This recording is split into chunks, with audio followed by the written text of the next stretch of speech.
obviously the focus is always a lot on greenhouse gases, and then we worry about CO2 equivalent because there are non-CO2 greenhouse gases and so on.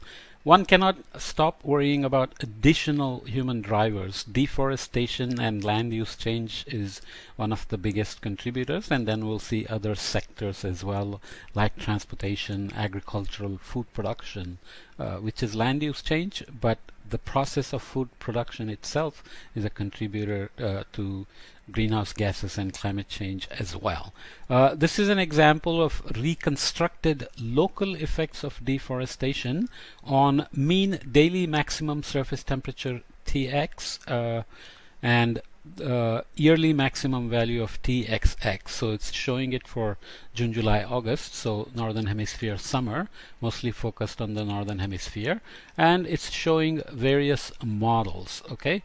And it's showing the temperature forcing, temperature change, and deforestation versus other forcings. Okay, so you can see that deforestation forcing is pretty small in the temperature change on the daily mean maximum surface temperature. Okay, we have to look in the warm season to see the seasonal dependence as well. There is also other seasons where this impact can vary in terms of the contributions, and the yearly maximum values are also shown. So the main point is that the different models differ in the relative contribution of deforestation to daily mean maximum and the temperature change in the daily mean maximum. And that's already an uncertainty in terms of models' representations of various vegetation dynamics in the models, including, for example, wildfire and its dependence on climate change, etc.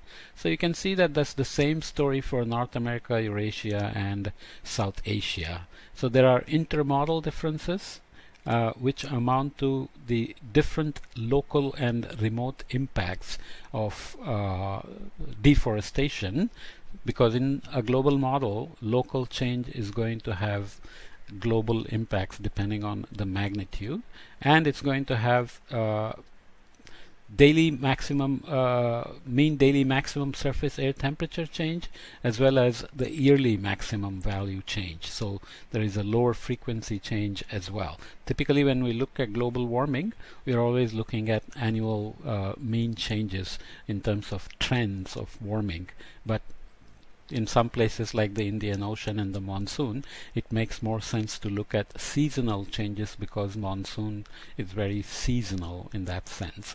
This is a very complicated looking diagram. I like to show it because this is typically how models worry about impacts from, let's say, land use, land change. So you can see worries about land cover change, wood harvesting, agricultural emissions. This is the community land model of some version, which includes fire and the carbon cycle. Also includes irrigation and fluvial carbon flux, so the organic matter and carbon carried by the rivers, as well as all these other emissions, which then go into the various options to compute concentrations. And then comes the radiative forcing at the top of the atmosphere in terms of ozone, methane, so non-CO2 greenhouse gases, as well as aerosols, and also has indirect and direct effects of aerosols and albedo changes as well. So this is about as sophisticated a model as you can get, and it looks at changes in atmospheric composition, land surface albedo, heat fluxes like sensible and latent, and water vapor fluxes, and of course other greenhouse gases. Okay, so the anthropogenic land use and land cover change is a dominant non-greenhouse gas forcing. In terms of greenhouse gases, you can look at impacts of other sectors on emissions and radiative forcing, not just energy consumption, fossil fuel burning. So electricity and heat production here, which includes energy, industry, transport, buildings, and this is AFOLU is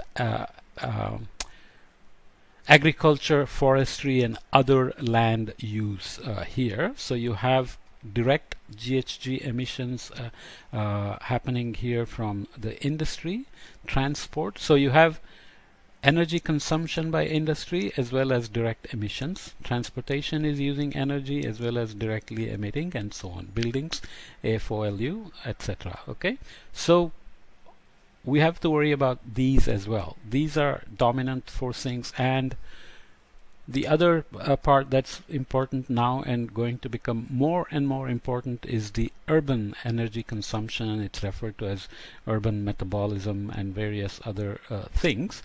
And this is just showing you the sensitivity of the rural versus urban radiative forcings under double CO2.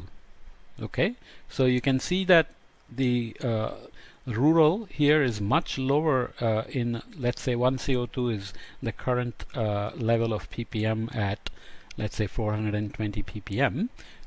You are looking at number of hot nights and how they will increase with doubling of CO2. In the urban areas, okay, they are going to increase by a lot, and when you have increased urban heating of 20 watts per meter squared versus 60 watts per meter squared, there is going to be a significant difference in the number of hot nights as well. Right? I think you all heard of urban heat island effect, which is very critical because of the paving and the buildings reflecting the outgoing long wave into each other and heating. There is local meteorology and heat island effect created by urban centers.